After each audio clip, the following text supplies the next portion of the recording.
crafty people, this is Ellen with EGI Designs and welcome to my channel. Today I have for you another envelope tutorial using the We Are Makers envelope punch-up board, and this is this. And I had made this wedding card, and it was so pretty and shiny and vintage, and I wanted to make a coordinating envelope, so I thought we could do that together. I'm going to pop over to the screen record so I can show you how to use the online calculator. Okay, and here we have the calculator for the envelope punch-up board, and up here you can toggle if you want inches or centimeters, and then you come here and it's a visual representation of what the paper looks like unfolded. And then here you have your paper size, start number, and the liner size. We are going to be making a liner today, so I can show you that. If you scroll down here, you get to choose the card width. So in this case, it's an A2 card, so it is 5.5. And and I'm just doing the card width so that when it lays down, it'll be more of like a landscape. And then on the card height, I'm doing that as 4.25.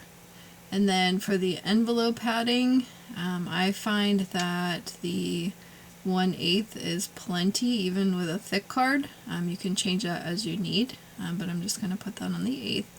So then you can come up here and check your work. So I have my card is 4.25 by 5.5, which is perfect.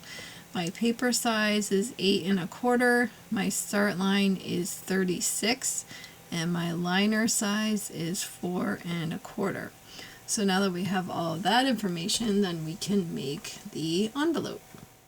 Okay, so I've gone ahead and I have cut our envelope piece, and this is 8.25 square.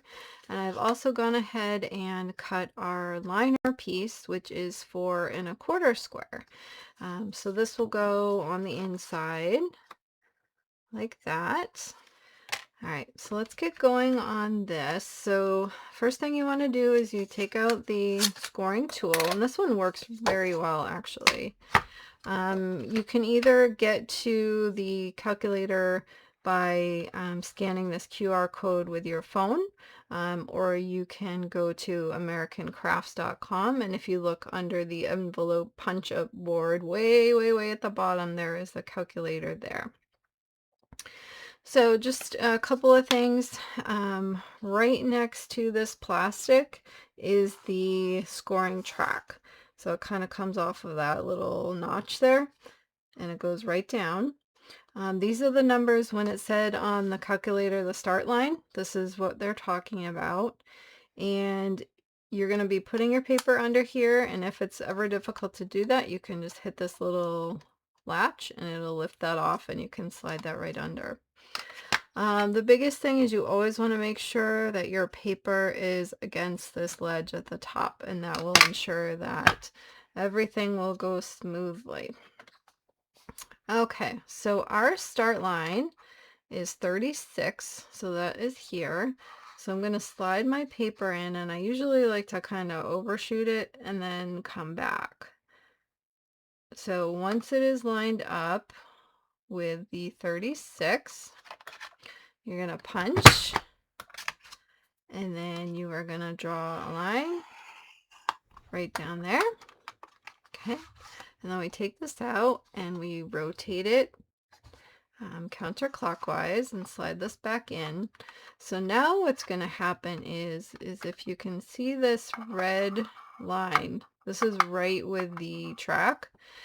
This vertical edge right here of where you just use the punch, that needs to line up with that red line. So again, I like to kind of overshoot and then back up. And then when that is lined up perfectly with that red line, then you can punch again and then score.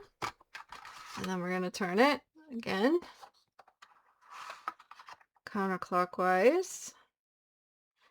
And then tight up against the top. We're backing up till we're right even with that line. Punch. Score. And then one more turn.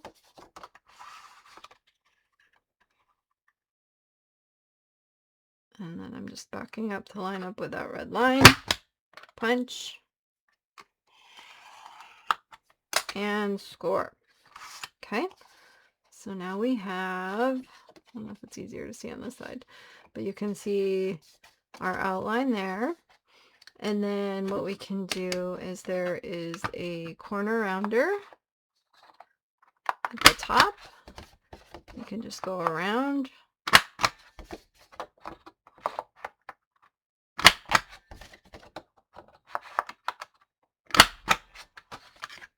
Okay. All right, so now we get to do the liner, and that is a little bit different, but very, very easy. So we're gonna again be against that top ledge, and you're gonna slide it in, and then you see this line here. So we're gonna back it up to be even with that, and then punch.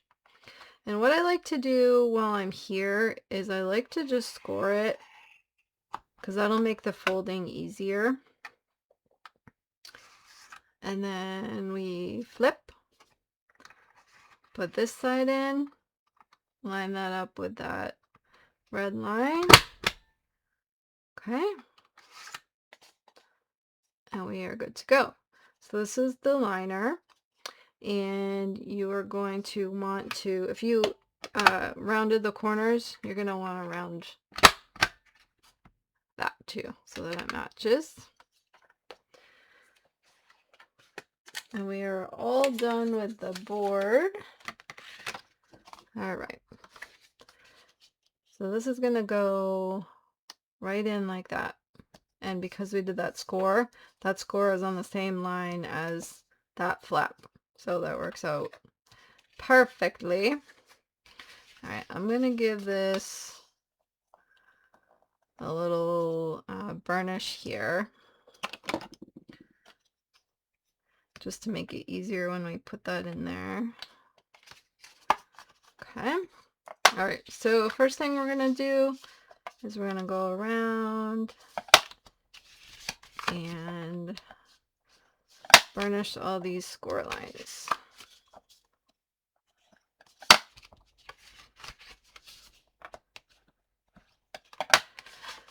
And then since this paper is decorative, we can kind of figure out how do we want this to look when it is folded up. So I kind of like the lace on the outside.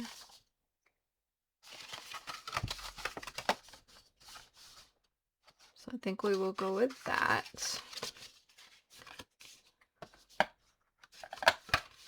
All right. So on the bottom flap, I like to use 3/8 tape, and then on the top flap I like to use the 1/4.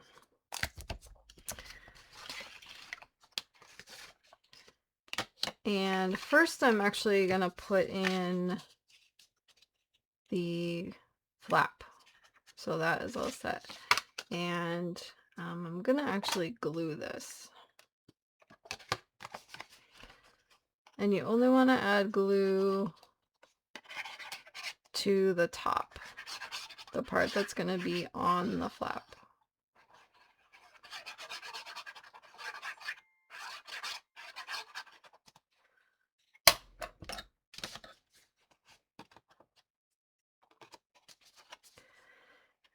And because we have that scored, we can just line that right up with that score line. So when it folds over, you'll be good to go.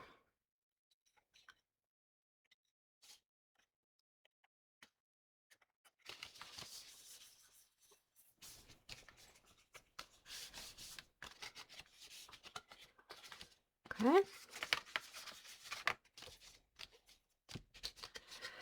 And then what I like to do is I fold in actually, let me back the train up. Before I go any further, I just want to make sure that this fits, which it does. It is within the perimeter of all of this, so that is great. All right, so back to this. What I like to do is I tuck in the bottom flap, and then I put the side flaps over, because that is going to show me exactly where I need to put the adhesive. Okay, so if you look,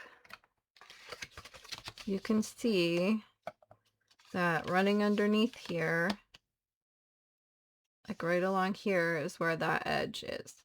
So the adhesive needs to go in between here and here. So right on that edge of the flap there. And if you stay, towards the edge, then you probably won't have any issue. It's just you don't want it to go over that, because then you're going to end up gluing everything shut, and that will not be awesome. So, and the same thing over here. The edge of that underneath is right there, so I know to just put that there.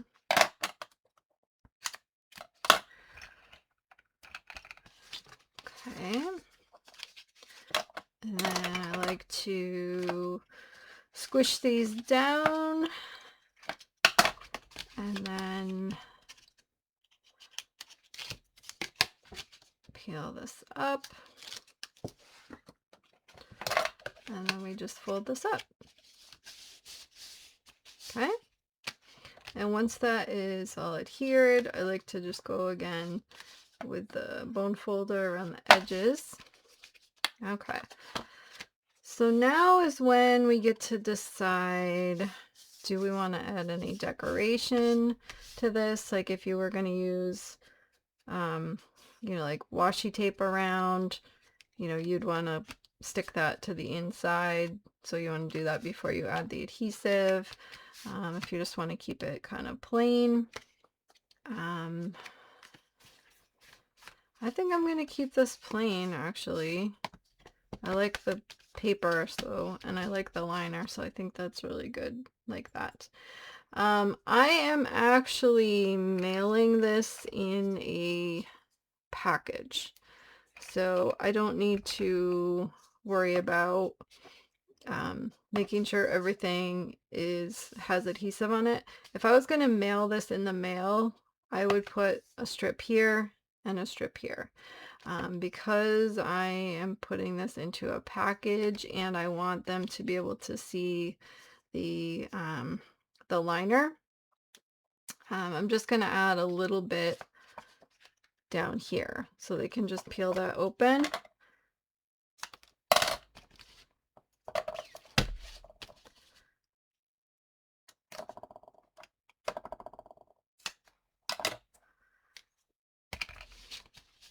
Okay, so when it gets time to mail this, I will just peel those off and shut that. So then all they have to do is just open that part there. All right, and I'm wondering, do we need to add anything to the front?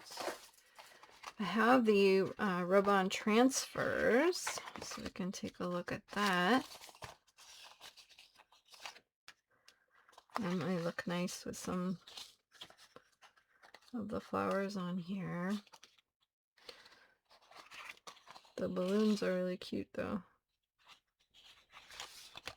I think I'll do this balloon. So then all you do is cut out the one you want and leave the paper backing on there. Because if you set it down without the paper backing, you run the risk of it sticking to your paper and then the image coming off incorrectly. So we can do the balloon, and I think one of these butterflies. So if you've never done a rub-on before, so once you have that cut out, you peel off the paper, and you place it where you want.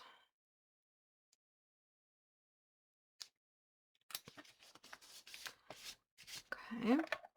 And then you can take like some of them come with like a popsicle stick, or you can use your bone folder, you could use a stylus, anything that you can just, add some pressure on there and it'll stick to your paper and then peel off. So then you can just test it. You just lift up the edge and see. And as long as you go slow, you can always just set it right back down if you missed a spot.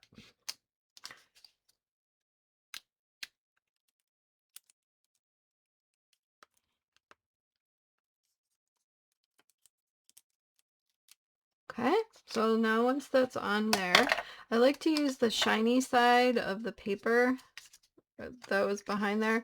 And I just kind of like burnish it down a little bit so there's no little edges, sticky edges like sticking out. So we'll do that. That looks so cute.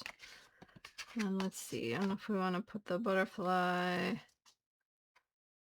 on the front or on the back. I think I'm going to put it over here. All right, so same thing, peel it off, put it where you want it. And once you stick that, just don't lift it up because it will pull part of the image off. And then you just go over it.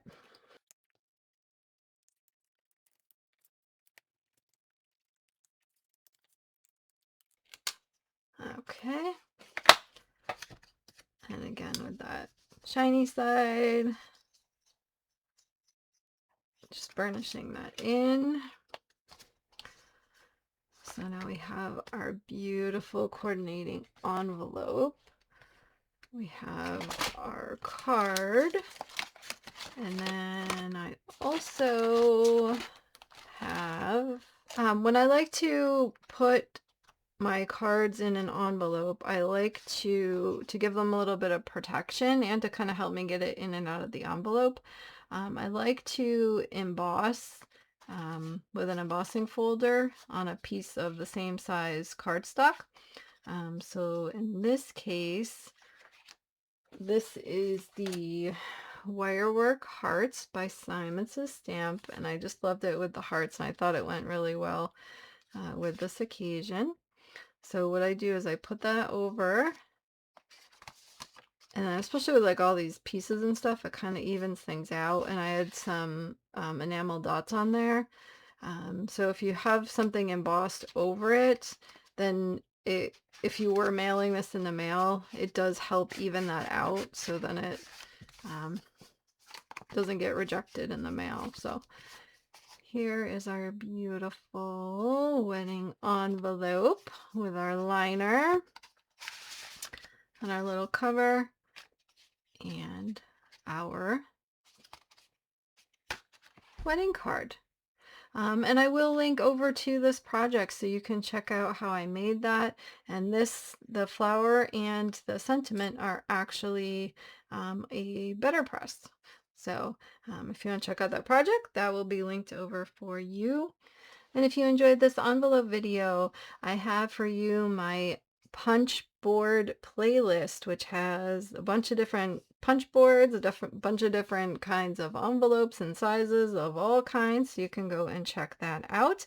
And in the description box, I will also put my 2 videos on how I like to decorate my envelopes. So if you need some ideas for that, that will be there for you. Thanks so much for stopping by today, and until next time, like, subscribe, and all that jazz, and have an amazing day. Bye-bye.